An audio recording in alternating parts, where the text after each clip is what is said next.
promoting terrorism and is now a convicted terrorist.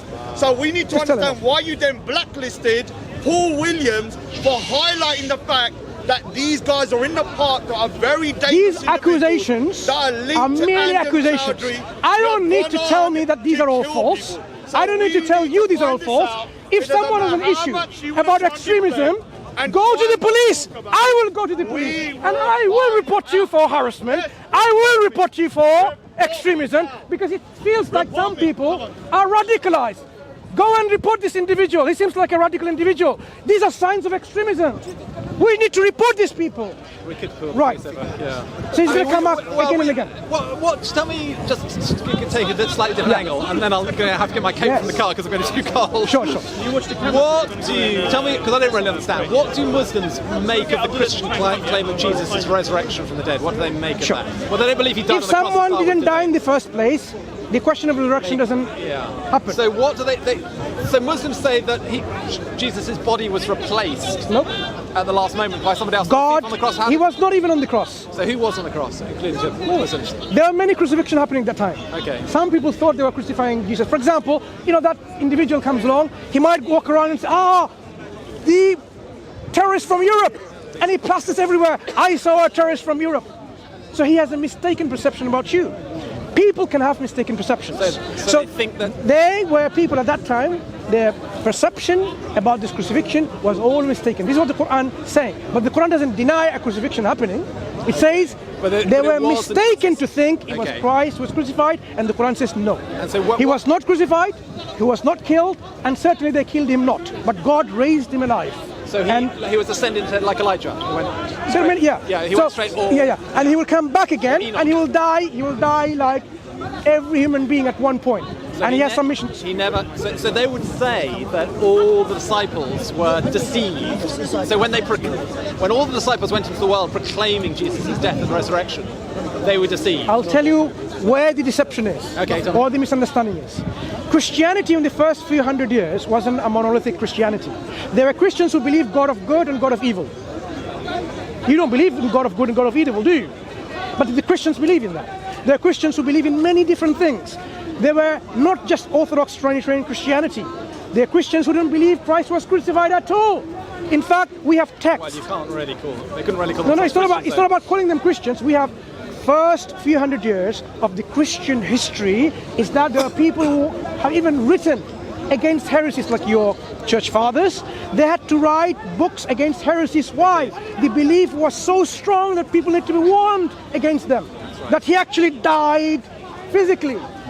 Because there are people who believe he didn't die physically. In fact, someone believed Simon the Cyrene was on the cross. They believe Christ is sitting there in the tree and laughing. Look, they got the wrong man. He's the one crucified, but I'm here with you.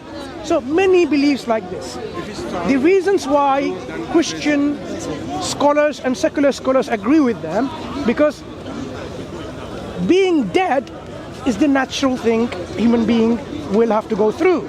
So a secular historian would not say, he was miraculously ascended to heaven. They will believe that he died if there was any report, because that's the natural thing to do. But if you ask them, how many of the secular historians, Bart Ehrman or any others, believe he was resurrected historically? Is there any historical evidence for his resurrection?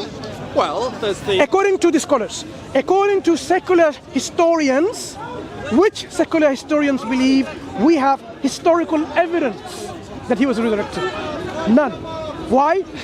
I'll tell you. Okay, tell me if I'm mistaken. Go on. I said none. Well, do you know of any? Well, I haven't read that many secular historians on the resurrection, but you do have to explain why the linen strips were left in the cave where Jesus is in the tomb. How do you explain the linen that he was wrapped in? How was that left, and in the perfectly bodily form? All of these circumstantial points, the turning of shroud or whatever, all these things. These are all circumstantial. Shroud's not a biblical, that's a medieval concept. Fine. Confection, right? Even the gospel as it stands. What was he trying to do to ask his disciples, give me some fish, honeycomb and fish or something like that? Yeah.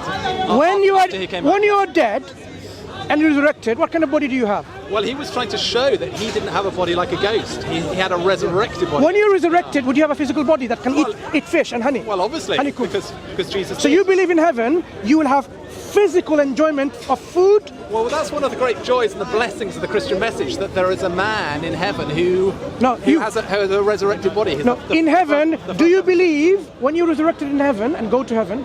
We wish everyone goes to heaven. Yes. Yes. Well, yep. we wish and pray that all by Christ. Do you think you will have a physical enjoyment through food? Yes, absolutely. Because and the water? Bible talks about absolutely. And conjugal relationship physically? No. There's no marriage in heaven apart from the marriage between Christ. So you have a man and woman, husband and wife, and they will have a platonic relationship. Well, they would well, all men and women are described as the bride of Christ. Christ is the groom. No, I'm not talking about bride having a relationship. You and your wife, when you go in heaven, you will not have this relationship that you have to, intimate relationship of love. You will not have that in heaven, you're saying. Well, we become the one bride of Christ. So Christ is the groom and we are we're talking about physical intimacy of pleasure. No, because you won't have that. So you won't have that. So no marriage in heaven. So basically in heaven there is no many pleasures that you will be deprived of. That's your belief. Well, that's your belief. No problem. Islamic paradises, yes, they will be physical. You won't even remember the pleasures. So when Christ was showing this, did he appear and showing them like, look, I'm a different kind of body, or no? Yes, he had a. All of that points to in your from own scripture that he's still what he is, flesh and blood. Well, no, because he was able to pass through walls. He was able to disguise himself. Sure. Well, the upper room. So he passed through a wall. When he was arrested, according to scripture, look, I don't have to believe in them, but just analyzing your scripture, when he was arrested and he was taken to be crucified, the New Testament Gospels reports that all of these disciples, they forsook him and fled. So basically, they didn't witness anything that happened. So now we have witnesses from who? Apart from the women at the foot of the cross, and with John the evangelist. He was at the foot of the cross. So he abandoned them, but then he came back. So you have and one moment, brother. Did they check him? Did they check him that he was dead? How did they confirm he was dead in the first place? Well, because Pontius Pilate was surprised that he died so quickly, so he checked with the centurion. The woman. The other thief that was crucified on the cross along with him. They had to have their legs broken. So that in order that were they dead? Were they dead? They weren't on the cross, but were they dead? They were dead. Yes. After they broke their legs, then they died. And Jesus' legs wasn't broken. Because he died already, and that's why Pontius Pilate was surprised, and that's why he asked for the centurion to check that he really was dead. Because and how did they prove he was dead? They proved it was dead by putting a spear in his side, so that when the blood came out, blood and water, blood and fluid. How does it prove this is dead? Because the plasma, if I understand correctly, separates when the heart stops beating. So your blood begins to separate. If I understand it correctly. Have you spoken to any medical person for this? I have actually, and they've. Yeah. In fact, we have one here. So if someone's dead. And if you pierce someone through the peritoneum, peritoneum, that's what he thrust through, right? Through the side, From a dead person, what do we expect? Yes, you expect the fluid to separate. You start decomposing, don't you? To you just, blood will come out. Jesus didn't, you just had... Sorry, so what does the Bible... So if you pierce, for example, in the morgues, if you now go and pierce a dead person, what happens? Yes, the blood doesn't flow. The blood doesn't flow. And did his blood flow? Well, it flows from gravity. So if you've got a That's a point. You have a point. But I'm not see where this argument is. My argument is medically, I don't think this is very sound. That's one of the point. Doesn't it come out from gravity? If you're hanging on the cross, doesn't it come out? Do you believe that Jesus was scourged? I believe he was not even crucified and God saved him. But reading from the scripture, you see, look, crucifixion, the way people die is by asphyxiation, right? Yeah. When you aren't able to breathe because of the way they are. Now, that's why they were so how long was he in the cross for? You can survive much longer than that. Well, less than a day. Yeah, he can. But but he had been flogged before. Yeah. So such a very short And period of that's why time. Pontius Pilate was surprised. Yeah, for good reason. You don't it was expect for someone to good die. reasons. So that's why I'm saying he didn't die in the first place, But he gave even up- from your own stories in the book. But he gave up his spirit and he said, it is finished. Tetelestai, You see, it's finished. when the Gospels narrate the events like this, remember, these are Gospels writing about what they believe about Christ. Likewise, Gospel Well, of Peter, for they may be example, wrong. believed that he was taken up. If I'm not mistaken, it's Gospel of Peter, I think. He was taken up. but- He was ascended by, to heaven. So you I have. don't think it's from. It's Yeah. not what. It's not the letters of Peter. No, It must be it's from not the one of your Apocrypha. canonical books. No, I'm it saying must be- there it are must be scripture there. apocryphal. It must be There are, apocrypha. to me, these are all historical writings. Yeah. Historical writings. Why would I We don't prefer? recognise that. Why would I prefer Gospel of Luke over Gospel of St. Thomas? Well, because it's apostolic. That's why. No, apostolic. And what made them to decide this is scripture and this is not? Do you have a criteria? Well, Out of 49 Gospels that we know of today, why these 4 were chosen? Well, because they were all written by either those who were apostles who had access to the apostles, and therefore Were they and written all- by his disciples, who were ordinary fishermen, Yes, illiterate but they- fishermen? Well, that's true. Well, some were and some weren't. But No. Who among them were very eloquent, literate in Greek that we find in some of the Gospels being written? Well, Paul was, but obviously he was Paul a disciple. does not know of any Gospels during his time. So there was no Gospels during his time. So if the disciples think were there, yeah. he clearly says, he doesn't even, does he mention Gospel of Matthew, Mark, Luke, John, Gospel of So Thomas? he doesn't directly, Gospel of, but he mentions what's in them. he doesn't mention, mention- he doesn't mention them by any of the name, no, Gospels. no. Historians will tell you he doesn't know of any written Gospels. Only thing that he knows of are the Torah, the Hebrew scriptures. So during his time, when Paul was around, there wasn't a written Gospel around. The teachings were floating around. The same teaching Luke is trying to extract and write in an ordinary fashion. He says, doesn't he say, for as much as many people are writing, it seemed good to me also. Yeah, Theophilus. Did he say, Theophilus. I'm inspired by God to write? He says, no. He says, it seemed good to me also to write an ordinary account. But Most excellent Theophilus. According to Christian tradition, we think Paul was the main source for Luke, and both for his gospel Yeah. and for. But as you can and- see, and- as you can and- see. and for the Acts of the Apostles. As you can see, this teaching of Christ have so much been embellished. So that's why the true message Well, of we wouldn't Christianity. agree- we wouldn't- Let me tell you just We one wouldn't thing. agree with that because they were all written in the lifetime. Does John or someone not say there are many things Christ had to say and he hasn't told them? That is true. Yeah. That's right. 'cause they And couldn't write- he said and you indeed cannot the world would be bear that's them right. now. That's right. Because when I go and I send him, Yeah, that's right. and when he comes, he will tell you all the truth. The counselor. Yeah, So the that Holy- means yeah. I think he the was mission of Christ through Christ was not completed. There are other true guidance still Yes. awaited to come. And I take it you Right. Muslims think that's No, what I'm saying is, Spirit. what I'm saying is this. Okay, fine. The council, he says the Could you Protestant council will come. tell me 5 new truths that the Comforter, whoever he is, has brought that Christ did not already bring? Well, Only 5. Okay, 3. Because you're a Trinitarian, only 3.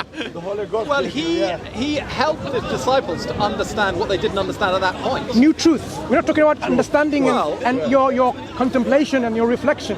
We're talking about new truths. Well, he says remember, Into he all says truth. you can't bear them now. I have many things to tell you, but you can't handle them now. You can't bear them. That means these truths are so profound, they were not ready for them. Well, I would say it was pretty apparent that the disciples at that stage thought that they could get to heaven on the basis of works, on the basis of. Did you not clarify? Well, he did, but they were so slow to understand. So he's already clarified. So you don't need another person to but clarify. more than that, they need to be converted. They need, and If he has clarified, they know how to go to heaven. So you don't need a new truth. What you do? What new truth? Yes, but you need that truth, if you like, to become true for you. They needed enlightenment, the Holy Spirit, so that they could understand, if you like, old truth. To give you an example of a truth, which is the truth. the of solution to drink driving problems, alcoholism. You are as a medical person, you'd know the biggest killer is being in UK, according to national statistics. Not just drink driving. The most violent crimes in UK according to the national statistics, a few years ago when I last checked, it's because of under the influence of alcohol. The most violent crimes. So it's a crime that is happening today. What is the solution, the new truth to this? I can tell you Prophet Muhammad sallallahu alaihi wasallam, Quran says so, you don't drink at all. So there is no drinking driving, there is no sleeping with your own, other than your wife, sleeping with your mother, whatever. It doesn't occur because your mind is not befogged anymore. So Islam stops it. This is the truth that Islam brings. Knowing well that the Arabs, that when Islam came towards, the Prophet came to, and globally at the same time, they were heavy drinkers. So did the Jewish people, so did the Christian others. But this says no. Don't even come near alcohol. But Jesus drank himself, we know. That's what I'm saying. So what is the new truth about this problem? Well, drink moderately doesn't work. No, I'm saying this is one solution. This is one solution to a problem. So I can give you many problems. Problems of the greed of interest and usury. What is the solution? What is the truth that the Comforter has brought? I can tell you what Prophet Muhammad has brought. Well, Jesus would say that the love of money is the root of all evil, and therefore... Did he say don't take interest? The Jewish people were taking interest from the Goyim, the non-Jew. Jesus doesn't change that law. So here is the problem. The moment you charge interest like they do today, most of the bankers are from the Jewish community, I was told. Am I right? I don't know. Well, I'm not sure about that. Okay, maybe not. Okay, maybe caricature. Maybe, sure. yeah, some people characterize it. But prominent bankers maybe, right? Okay. Some are, some aren't. Some are. Yeah. It's not right to say all of them are Jewish. Right. So we find that they charge heavy interest. This is a sign of greed and exploitation. This is a problem. In fact, the IMF has put into slavery and bondage many countries with their interest and loan. The solution Islam provides to Prophet Muhammad sallallahu alaihi wasallam. Well, I think we're digressing a lot. I'm giving an example. Okay. What is the solution from this Comforter? What did you learn about the Comforter? That's his question. Yeah. What is the solution to all the wars of Somalia? Wars. When you are being unjustly attacked, you defend yourself. But you fight those only who fight you, and you do not commit transgression. And if your enemy stops fighting and seeks your protection, you stop fighting and you escort them to a place of security where they can be safe and secure. Why is it a competition of Islam? Conflicts, people are materialistic and greedy. That's why oil, gas, political power, that's why. Why is there so much conflict in the Muslim countries? Muslim world countries, people are being exploited unjustly. So why aren't they listening to their religion? If a country is not strong, like England is a strong country, right? You can't have France. Maybe different after Brexit. Maybe different after the end of January. You can't have France coming along and say, look, we're gonna occupy England, for example, right? England will defend with its army. Muslim countries, puppet regimes, didn't have strong armies and political power to save themselves, and that's why they're always under attack. And when Saddam Hussein been toppled, and others, Iraq, and all these countries, it was easy to topple them because they were not united. If Muslims were well united under one leader across the globe, they will be a superpower, and people won't just come and occupy them and so on, right? But that's not the case, and that's why there's this, and that's why people are. In fact, you see, we're talking about extremism. The extremists are fed by this agenda of grievance. They see their fellow human beings being exploited and abused and tortured and murdered, and they become radicalized. And they take the law with their own hands, and they want to kill the innocent people because that's the only people I can kill. That's the religion of extremism. But Islam says no. Islam is a middle religion, where no extreme this way, no extreme that way. We are free from them, and they're free from us. Just on that point, just in terms of the names, all the names of Allah, are any of the names of Allah love? I know loving, but not love. If you think about it, when you say love, God is love means love is God. Yes, but why? Think about it. Why is the? I'll tell you. God is called Al-Wadud, the most loving one. Al-Wadud is the one who is loving. shows his love.